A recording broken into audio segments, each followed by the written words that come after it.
Hello, I'm Waqar Rizvi, and this is Scope. In the first segment of today's show, we're going to hone in on a study by Newcastle and Northumbria universities in the UK, which have found that around 80% of Muslims, specifically in northeast England, have experienced racism, and 3/4 of them believe it is, in fact, getting worse as time goes by.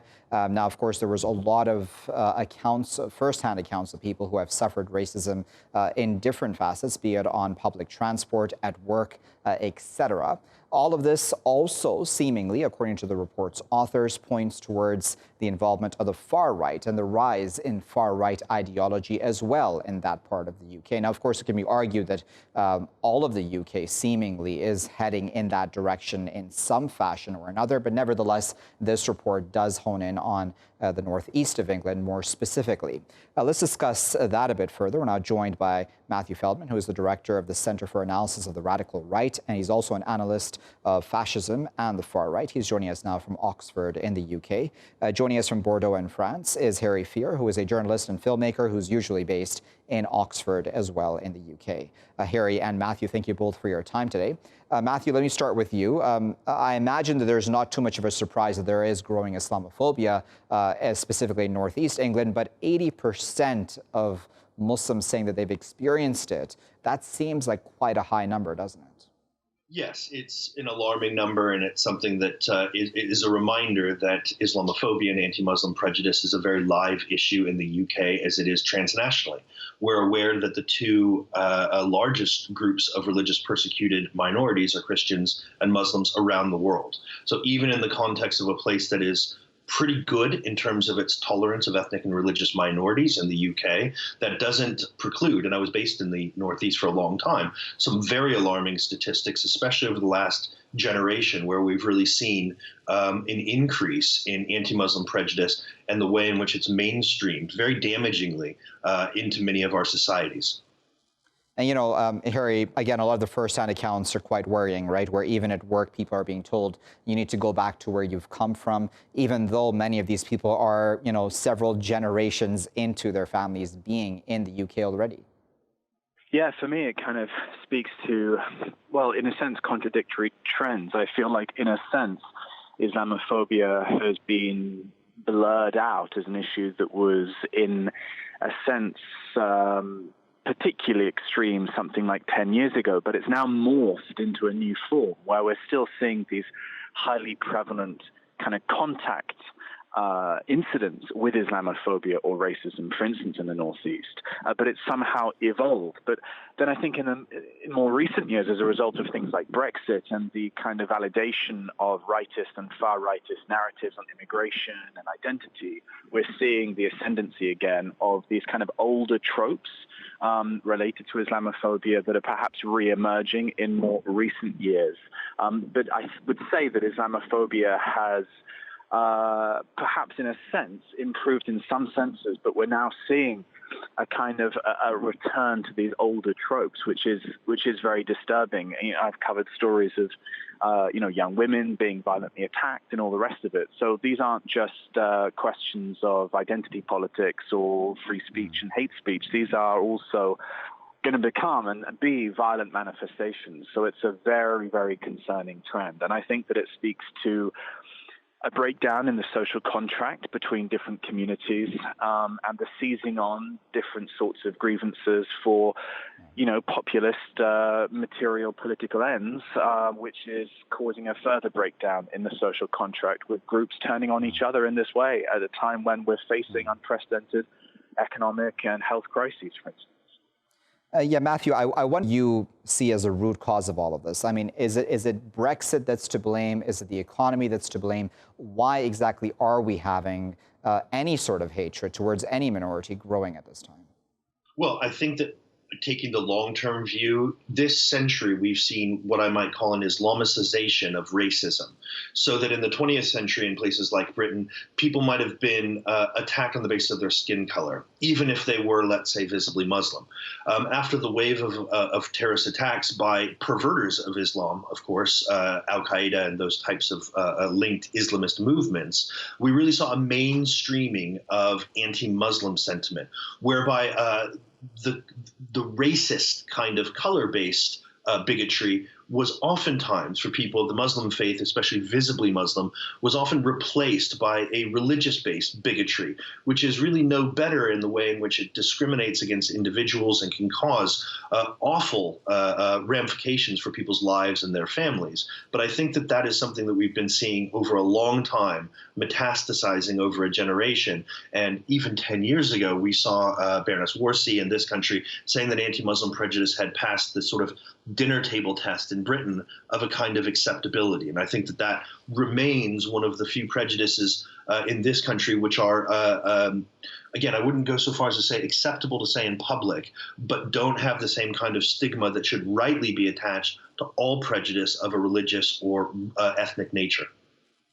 Harry, we've spoken about Islamophobia with you a number of times, and I've always wondered what exactly is the way to go beyond this, right? I mean, the Muslim community, to the best of my knowledge, does do a fair bit of outreach into the general community as well, right? And of course, Muslims are very much part of society, so they're out there, they're working in different offices, in different public fields as well, in the public square as well. What more needs to happen for this sort of, this sort of prejudice to break down?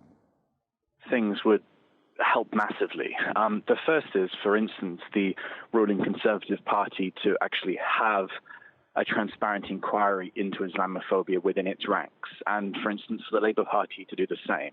So that would deal with some of the kind of accepted by default toxicity of Islamophobia that is so prevalent in these two major political parties. So that would be of great benefit. And, of course, there's controversy around the Tories not doing that and continuously postponing such an inquiry. And then secondly, I think actually being able to define a term of what anti-Muslim prejudice Islamophobia is would be useful as well. And we have the all-party parliamentary group on Islamophobia that's working on all of this, but even defining Islamophobia is still controversial for some, particularly on the right. And even the figures that have sort of been gatekeeping the terms, they have been subject to sort of controversy as well. So we can't even really agree on who should be allowed to have a voice in defining the term of Islamophobia, which is a great concern if we're to compare treatment of this minority community with other minority communities. We're so far behind, really, in being able to defend this community from this sort of intolerance. There's a long, long way to go. And really, in a sense, Muslims are at the bottom of the ladder in terms of discrimination and the kind of social sensitivity to it. It's indeed been, quote unquote, acceptable for so long, and actually getting the mechanisms of power to move to exceptionalize and problematize it and begin to tackle it and institutionalize it becoming unacceptable, we haven't even really begun to get there yet. Matthew, as in with the U.S., I wonder if it's the same in the U.K., right, where there's a lot of money behind propagating such hatred, right? I mean, in the U.S., I believe there was a book that came out not too long ago, Islamophobia, Inc., where it spoke in great detail, broke down how much money respective organizations put towards Islamophobia and, of course, other forms of hatred, be it anti-Semitism or otherwise as well. What do you think, and why do you think there is so much money behind this? And why do you think this is so profitable, even at this time? Well, hate and fear sells. It always has done. And I think that that's why cooler heads really must prevail. And I must also respectfully disagree with Harry. I do think that the APPG report in the UK on Islamophobia was a step back. And I think that there have been some definitions, including one that we tried to put forward. I'll just give you the top line for it now. Anti-Muslim hatred is motivated by hostility or bias towards people perceived to be Muslim. I think that that is a key place for us to start. And at the risk of making a very specific point about the APPG report, it really said that Islamophobia is racism. And I think we have to be very careful there about simply folding in religious prejudice into racial prejudice. They are separate. And I'll give you just one example. In Europe, the last group to face genocide in our lifetimes was Bosnian Muslims, who often presented as white. And I think that for that reason, we have to be very careful about our terms, and I agree with Harry about that. But I think that we can actually settle on a definition of anti-Muslim hatred and bigotry and take that forward to try to win the case, I think, that all people are created equal. That is still, I think, the issue of the day when we're talking about ethnic and religious minorities. Indeed, and I imagine here that we can probably debate and disagree upon the details when it comes to Islamophobia, but it's very hard to move to even that point, right? As you had also pointed out in your earlier answer, when you have in government as well a prime minister who's spoken about women who wear niqab, whether or not we agree with the niqab or not personally is beyond this show, but nevertheless he's spoken in such clear terms in the near past really about Islamic values that people may or may not choose to respect. How does then one move beyond that? Is it just about electing somebody else into office? Boris Johnson's sort of political image vis-a-vis Islamophobia is one that's troubling for him. But I'm sure he could wriggle his way out of it and redeem his party and himself on this issue by being seen to take it seriously by having an inquiry, for instance. But I don't think he will do that. That's not a political priority for him. And I'm not sure whether the Muslim minority in the UK is a political priority for either two of the main political parties. And I agree with Matthew that the reports from the APPG have left a lot to be desired. And unfortunately, there is a long way to go. I think that in terms of moving forward from this and in terms of Boris Johnson himself, I think that more hopeful community organization and activism can actually create change and can put the issue of Islamophobia and British Muslimness on the map at election time, if only we can find the community organizational strength that, for instance, Muslims do have in the United States to get that level of cohesion and organization to move things forward and to basically speak up for themselves and oneself. Very well, Harry. We'll leave it there at that with both of you for now, but we do sincerely, of course, appreciate you both taking your time out of your busy schedules to share your thoughts with us here in Scope. Viewers, I'll be back continuing this discussion right after this break. Stay tuned. Welcome back, viewers. We're still here in Scope and we're still discussing that report that came out of Newcastle and Northumbria universities about Islamophobia, specifically in the northeast of England. And we're going to add two new voices to the conversation. We're now joined by Peter Hopkins, who is professor of social geography at Newcastle University. He's joining us now from Newcastle upon Tyne in the UK. Joining us from London is Eric Heinze, who is a professor of law and humanities at Queen Mary University of London. Eric and Peter, thank you both for your time today. Peter, let me start with you. What do you make of this report? Firstly, I know you were part of it and you've already spoken on it. And I've, of course, noticed your comments about the report. It is troubling, is it not, that 80%, I mean, that's quite a high number, would say that they've experienced Islamophobic racism at some point. Yes, I would agree. I think a number of the things that we found out are quite concerning about the general sense that Islamophobia is getting worse in the northeast, and there was a concern that it has been, increased on social media and through the mainstream press, and so there was this was really worrying for people, and it tends to happen in public spaces, on public transport and institutions, and so in a sense it makes people want to stay at home more because they're kind of almost scared to go out in case they become a victim of Islamophobia.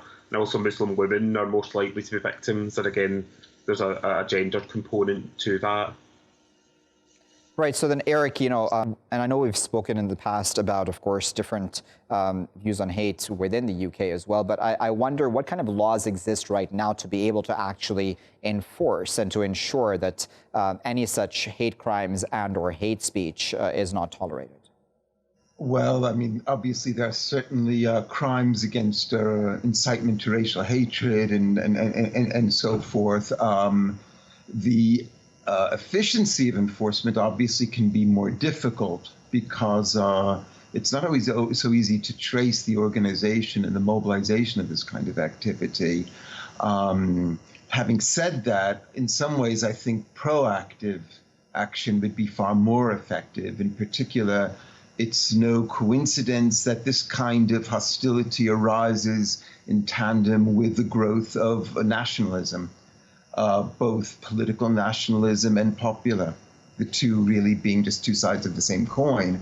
So I would like to see not just kind of the use of lots of criminal law, which can often have a boomerang effect, but to see just more proactive action on the part of politics and on the part of the media.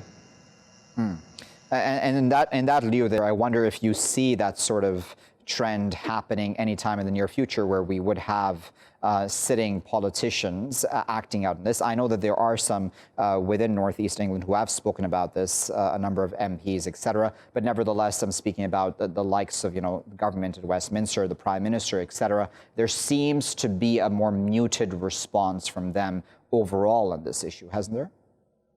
I would agree. I think the current Conservative Party in the UK are very kind of quiet on this issue, both within their own party, but more widely within society in general. I mean, there are local members of Parliament in the North East who are very supportive of this issue and raise it regularly in Parliament and kind of want to challenge it.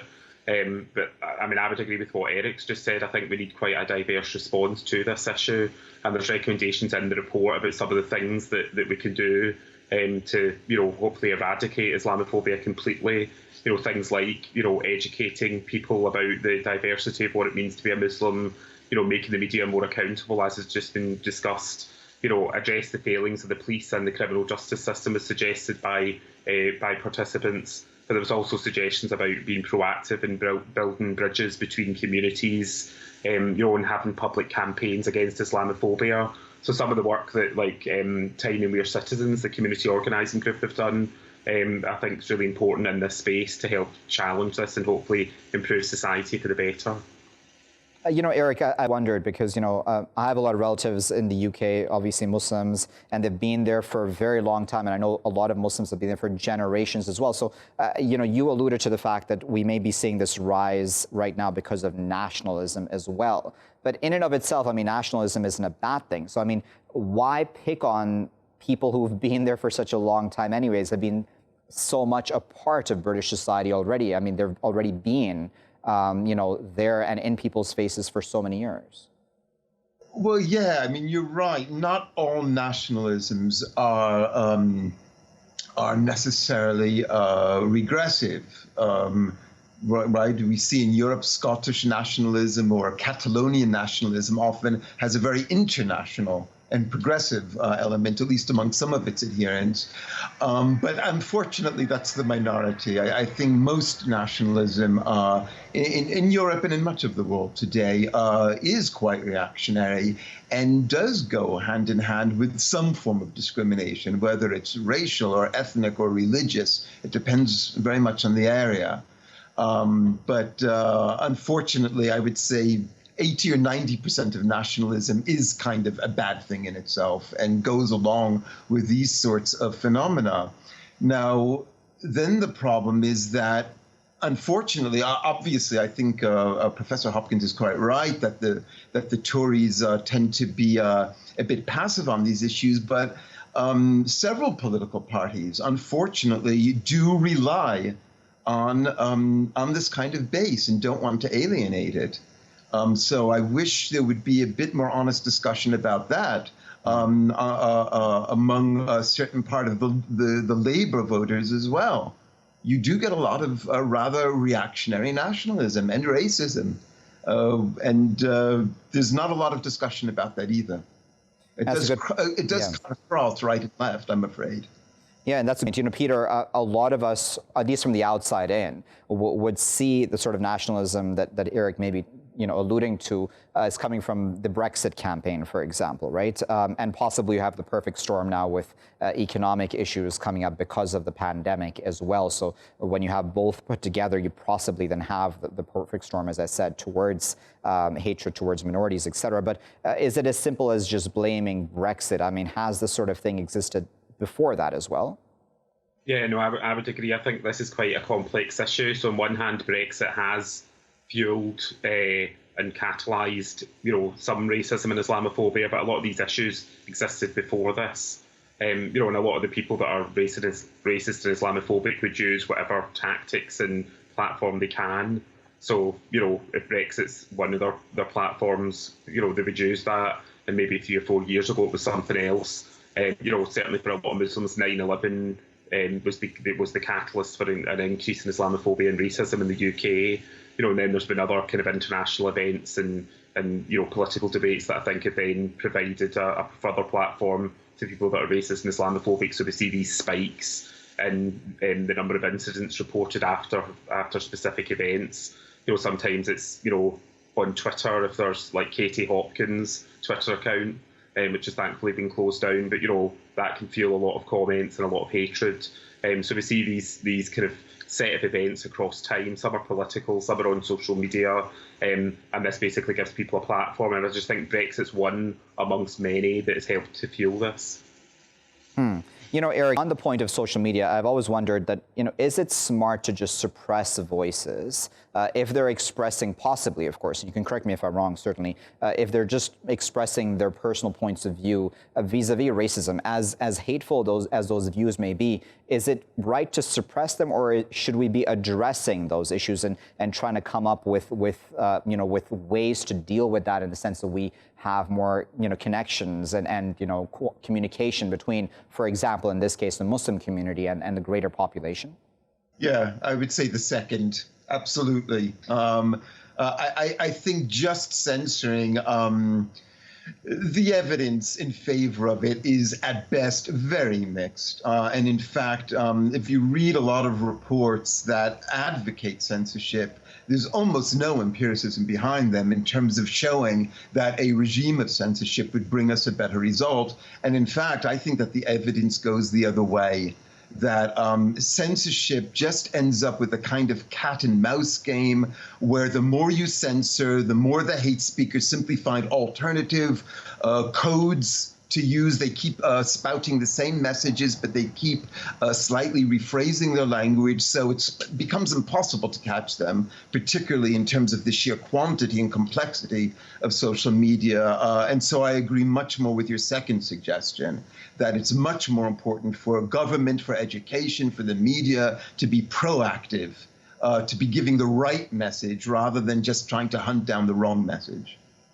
All right, so then how does it go about doing that then, Peter? Because, it's not easy, I would imagine, right? Where you do have, of course, this fine line where you need to also call out hate speech. I mean, it's not completely black and white always, right? So how do you think, and what do you think possibly is that perfect medium between these? I think it's quite a challenging issue, and I think what we really need is different responses for different types of racism and Islamophobia. So, because some people would say, all right, we need to educate people and tell them about what it means to be a Muslim and what the diversity of Islam is so that they're less Islamophobic, and that might work with some people. With other people, they might need guidance or advice. So through some work I've been doing in the Scottish Parliament with the cross-party group on tackling Islamophobia, we actually produced some media guidelines for journalists who wanted to report on Islam and Muslims. And we gave them some advice on the language and the terminology and how they portrayed Islam in the press, how they represented Muslims, and some of the terminology that they use. And so I think that targeted initiatives like that for specific groups that help educate and improve how they work and how they talk about this issue, I think works more effectively than just saying, oh, everyone should do, everyone needs to be educated, for example. So some people, education will work well, but with other people it might be different types of initiatives that might be community-based, and working alongside and generating more interactions between people.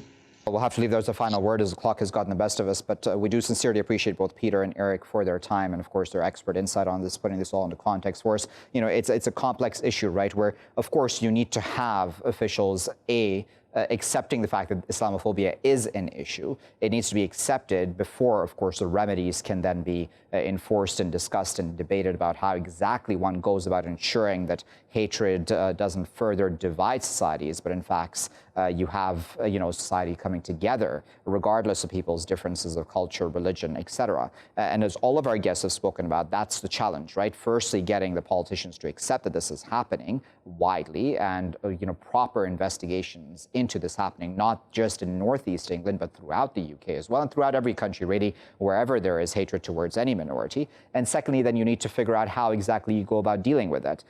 There is, as I said, hate speech, and then there's that need to then, of course, also have communication and, contact, people-to-people contact between the Muslim community and, of course, the greater majority as well in the UK and, as I said, in any other country where there is Islamophobia. Also, how does one go about doing that? How does one find that gray area medium which works very well instead of just, again, censorship where people just suppress what's already in their hearts and minds, possibly vis-a-vis hatred towards Muslims, which will, again, become a cat and mouse game, as Eric there had also mentioned.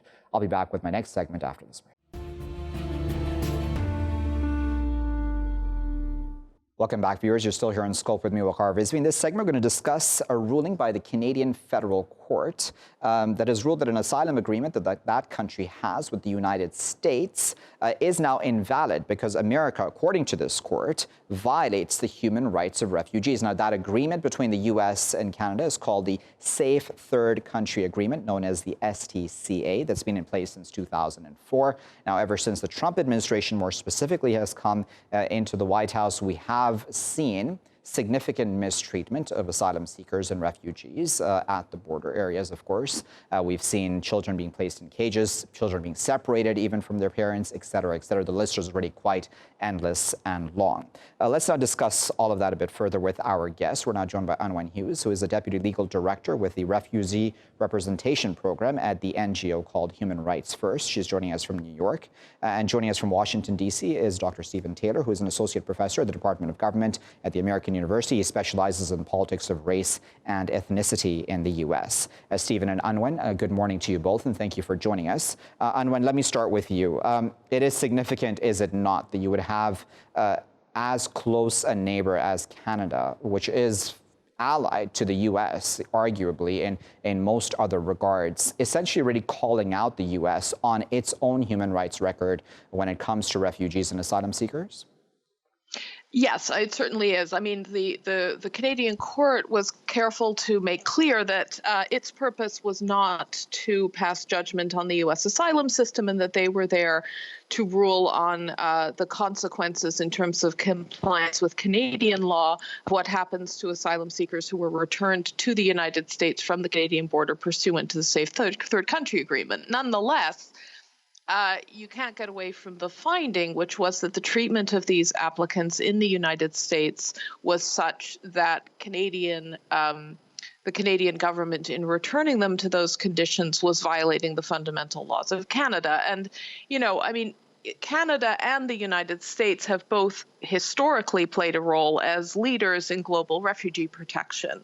These were two countries that tended to see their commitments to refugee protection as comparable, that both had, and I mean, I say this as somebody who spends her life dealing with the flaws in the American system, as do my colleagues on the Canadian side. But nonetheless, I mean, these are two countries that had well-developed legal and bureaucratic systems for refugee protection. And so to have a situation where a court in Canada is essentially saying that the United States is not a safe country for asylum seekers, this is definitely significant.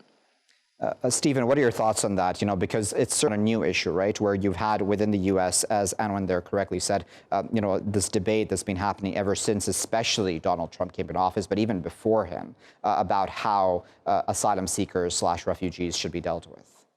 Well, for quite a long time, the issue of asylum seekers has been somewhat controversial because there's been a dispute between some certain persons who want freer immigration and those who want restricted immigration, with the latter believing that many of these asylum seekers are not political asylum seekers, but seeking that they're economic refugees, seeking asylum from conditions of poverty.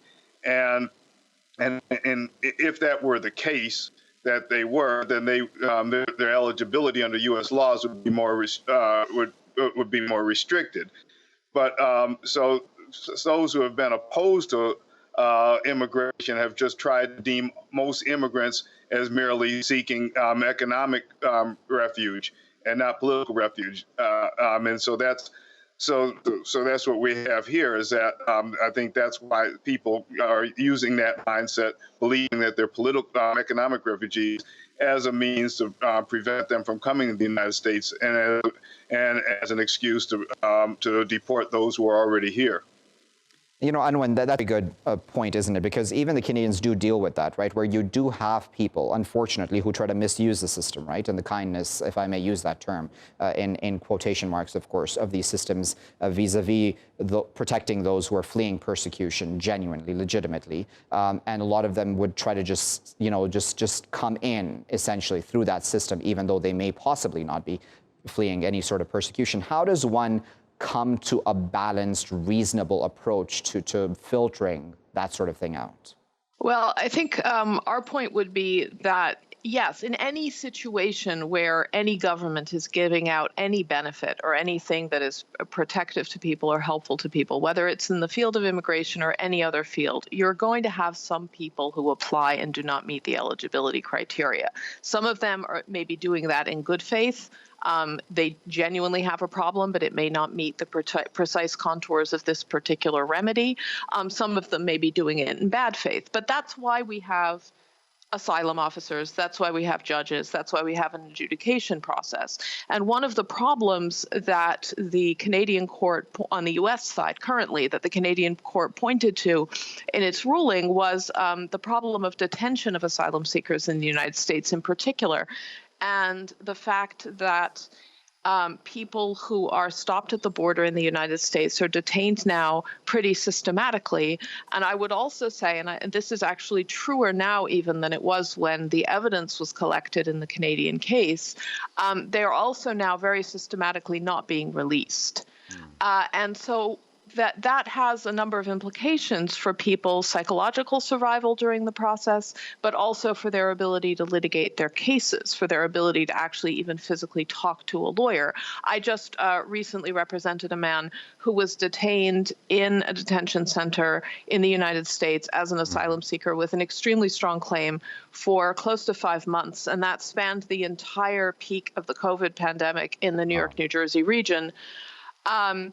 And I mean, I did not actually get to meet this man until he was released from detention. I had to do the entire case preparation over the phone. And he was one of the lucky ones because thanks to a network of legal services providers that were in place, I was able to connect with him. But the problem is, where I'm getting with this, is that detention ends up, in addition to being a human rights violation in its own right, it ends up essentially becoming a form of trial by ordeal.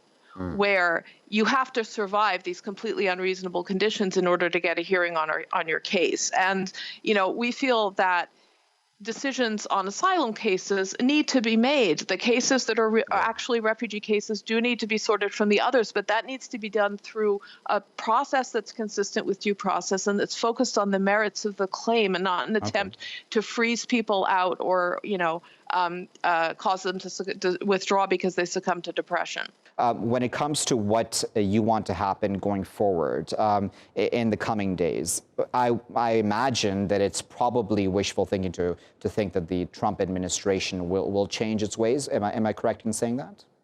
It certainly shouldn't be.